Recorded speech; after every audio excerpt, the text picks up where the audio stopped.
السلام عليكم ورحمة الله تعالى وبركاته. تحية طيبة لجميع المتتبعين داخل وخارج أرض الوطن. إلا جات على خاطركم ما تبخلوش عليا بواحد لايك أو تعليق للفيديو فضلا وليس أمرا. أول حاجة غادي نقولها هي واحد المثل مغربي اللي معروف عندنا تنقولوه: أنا وخويا على ولد عمي وأنا وولد عمي على البراني. وخوتنا المصريين كاش كيقولوا: القريب أولى من الغريب. واخا حنا مؤخرا ولينا تنشوفوا أنه في منصات مواقع التواصل الاجتماعي تندقدقوا بعضياتنا، تنعطيو الراس لبعضياتنا، ما تنساندوش بعضياتنا للاسف. يعني كنحاولوا نطيحوا ببعضياتنا لو ماكسيموم بوسيبل، وهذا الشيء ما زوينش. المهم، كيف ما شفتوا من العنوان ومن المينياتور عفوا، اخر ما وصلت به دنيا باطمه قبل الاعتقال ديالها من مصادر جد مقربه من العائله ديال دنيا باطمه، اشنو وصلت؟ اول حاجه وصلت ان بناتها يبقاو مع امها واختها، وانهم يعني يتكلفوا بالدراسه ديالهم بكل شيء. لانه حتى دنيا باطمه، انا نقول لكم اخر مره كانت مشات دارت حيدات الفيلر ولا ما عرفت شنو كانت دار، حيدات شي ماده من الفم ديالها. المهم كانت عارفه بان الاعتقال ديالها قريب وداك الشيء. دونك اي حاجه غادا تبرزطها وهي داخل اسوار السجن مشات حيداتها مزيان، واجات زوينه طبيعيه احسن من داك قوه النفيخ وهذا ما عليناش. وصات على بناتها، وصات انه المهم زعما يقدم ما انهم يبقاو بعادين على على التصريحات وعلى هذا وعلى هذا، وعلى انهم باش ما يتحطوش في موقف هذا عاوتاني ولا هذا، كان احسن. المهم هاد جوج حوايج اللي اكدوا عليهم. وواحد النقطه اللي بغيت نشير ليها بزاف، تيقول لك حقا راه داك الموسخ ديال الترك غيدخل حقا غياخذ بناته عليه حكم غيابي، راه محكوم، راه الا دخل غيدوز الحبس. هذه الاولى. زائد واحد الحاجه، واش هو حن حتى في دوك 3 ديال الوليدات الاولين اللي كانوا عنده من ديك منى الصابر، عاد غيحن في بنات دنيا؟ بنات دنيا راه بنات بلادكم، راهم مغربيات. هادوك مغربيات، بنات بلادكم مغربيات حرات غرات. شنو بغيتو؟ تزادوا في المغرب، ما تزادوش ليه، ولا تزادوا ليه ما بقيتش عاقل انا غزال فين تولدت. المهم البنت الصغيره راه تزادت هنا، اما غزال ما بقيتش عاقل واش تزادت ليه ولا هنا الله يعلم. المهم ما عليناش، وغالبا غتكون تزادت في المغرب. اذا علاش غادي نشجعوا حنا نكبروا البعره البراني اللي هو داك الترك، داك القمار، داك السكيري ديال الخلا، اللي صراحه انا نقول لكم واحد الحاجه.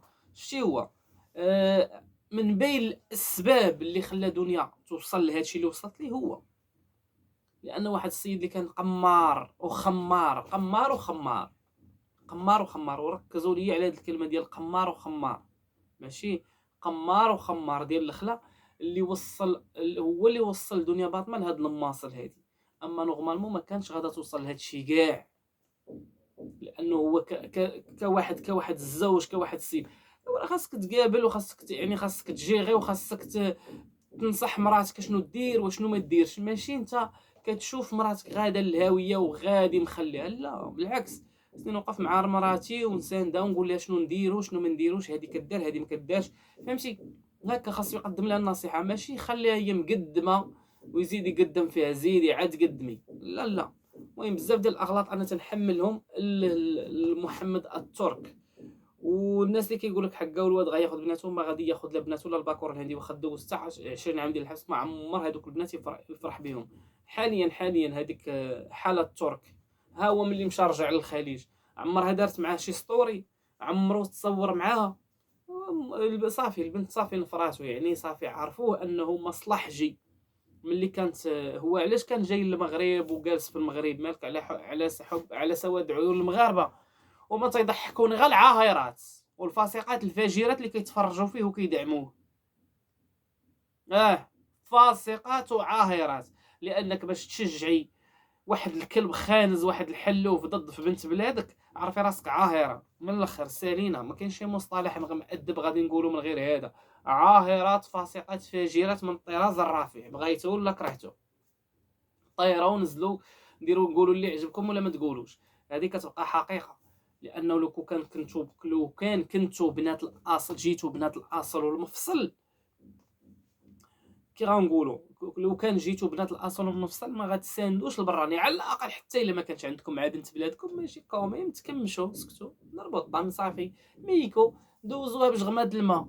ماشي تنوضوا ديروا فيها اليدين والرجلين وما نعرف شنو، لا لا وحشومه عاوتاني. ويلي نوقف انا مع واحد الكلب براني ضد في بنت بلادي، ولا حرام، حرام حشومه. ويلي انا راه هاد النقطه هادي بالذات وكنقولها دائما، شتي حنا المغاربه عندنا عقده الاجنبي، عقده الاجنبي. تنبقاو نكبروا البعره البراني، كبر يا ما تكبر، كبر يا حتى كديروا ليه الجناوح وتيطلع الفوق وتيبدا يبزق عليكم. اما هو راه كل واحد تعطيه قياسه، احترمك احترمه، ما احترمكش ما تحترموش. انا هكذا ارى الامور. اللي احترمني نحترمه، واللي واللي قدرني نقدره، واللي ما قدرنيش راه ما نقدروش. من الاخر سالين، هذه هي الهضره، هذه هي الهضره وهذا هو الكلام. اللي عجبو عجبو، اللي ما عجبوش يصلح راسو مع الحيط. اما باش نجلس انا نقول لا حقا والواد خاصني نفعل ونترك وندير، طيب ما على حالتنا وما على هاد المشاكل كامل. علاش؟ ايوا الانسان شويه يضرب ويقيس، يضرب ويقيس هنا ويضرب ويقيسو من هاك ومن هاك.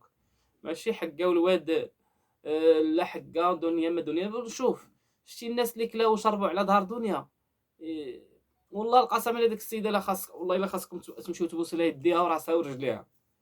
شوف شحال وانتم كتشتفوا وتهيتفوا عليها والو ما دارت بكم لا شكايات لا والو، خلاتكم احرار.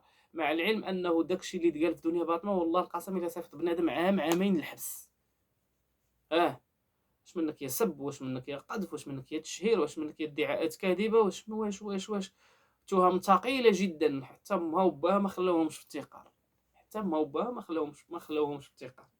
اذا هاد السيده هذه لا هي كانت رحيمه بكم وهي خارج اسوار السجن، كونوا حتى نتوما رحيمين بها وبالعائله ديالها وهي داخل السجن.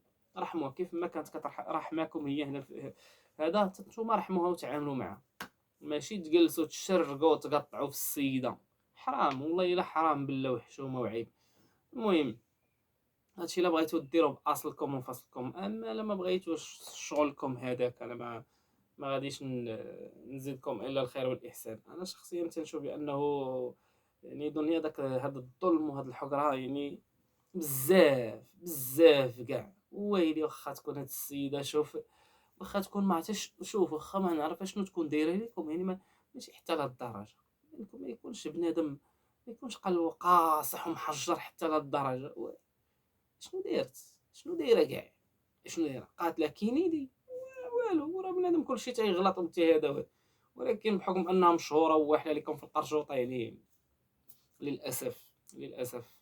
المهم تكالبت عليها الكلاب للاسف. ولحد الان انا واحد القضيه، شوف القانون فوق الجميع. انا دي تنقولها وتنكررها وتنعاود نقولها، القانون فوق الجميع. ولكن مادام ان القانون طبق، علاش هذا التنمر وهذا السبان وهذا المعيور في السيده؟ صافي دوزات لي كتاب، صافي الله يعاون العاونات، تعطيو السيده بالتقار. ولكن انا مأكد انها ملي غتخرج غيكون ليها معاكم حساب اخر اكيد. ميمكنش هذا الشيء غادي يبقى بحال هكايا. المهم هادشي اللي كاين، والسلام عليكم ورحمه الله تعالى وبركاته.